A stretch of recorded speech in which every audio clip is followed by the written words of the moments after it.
రవి ప్రకాష్ సిలికానాంధ్ర ఆసుపత్రి Kuchipudi super speciality వైద్య సేవలు పూర్తిగా ఉచితం. మీరు అద్దంలో ముఖం చూసుకుంటే మీ ముఖం కనిపిస్తుందా, మీకు చంద్రబాబు గారి ముఖం కనిపిస్తుందా? ఒకసారి పరిశీలన చేసుకోండి.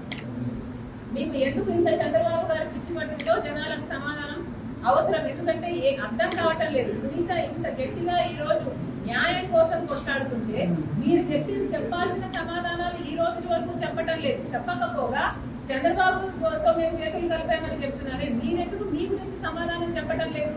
సాక్షి టీవీలో, సాక్షి ఛానల్లో హార్ట్ అటాక్ అని ఎందుకు రాశారు?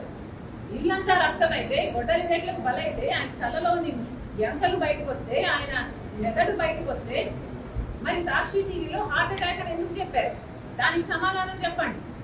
చంద్రబాబు గారు ముఖ్యమంత్రిగా ఉన్నప్పుడు సిబిఐ ఎంక్వైరీ అడిగిన మీరు వివేకానంద రెడ్డి గారి హత్య కేసులో ఆ తర్వాత సిబిఐ ఎంక్వైరీ ఎందుకు వద్దన్నారో దానికి సమాధానం చెప్పండి. అమాయకంగా నిలబడి చూస్తున్నాడు, ఆధారాలు తుడిపేస్తుండే అని మీరే మేనమామ గారే చెప్తున్నారే, మరి దానికి ఏం సమాధానం చెప్తారో చెప్పండి. ఇవన్నీ మీ హస్తం లేకపోతే, అవినాష్ రెడ్డి హస్తం లేకపోతే ఎందుకు దాచిపెట్టుకోవాలనుకుంటున్నారు? ఎందుకు సమాధానం చెప్పడం లేదు? 5 సంవత్సరాలు అవినాష్ రెడ్డిని ఎందుకు కాపాడారు? మళ్ళీ అదే అవినాష్ రెడ్డికి అక్యూజ్డ్ గా ఉన్న ఇన్కంప్లెంట్ ఎంపీకి మీరు ఎందుకు టికెట్ ఇస్తున్నారు?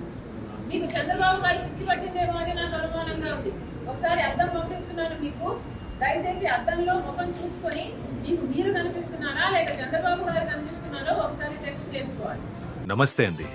ఇది వ్యాపారం గురించి కాదు, ఓటు గురించి. ఎన్నికల్లో ఓటు వేయడం మన హక్కు మాత్రమే కాదు, కర్తవ్యం. ఎంతో మంది మహా నేతలు శ్రమించి ప్రాణత్యాగం చేసి ఈ అవకాశాన్ని మనకిప్పించారు. అందరూ ఓటు వేద్దాం. ఎందుకంటే ఓటు హక్కు ఊరికే రాదు. నా ఓటు ఎవరికో తెలుసా? అది సీక్రెట్ అండి.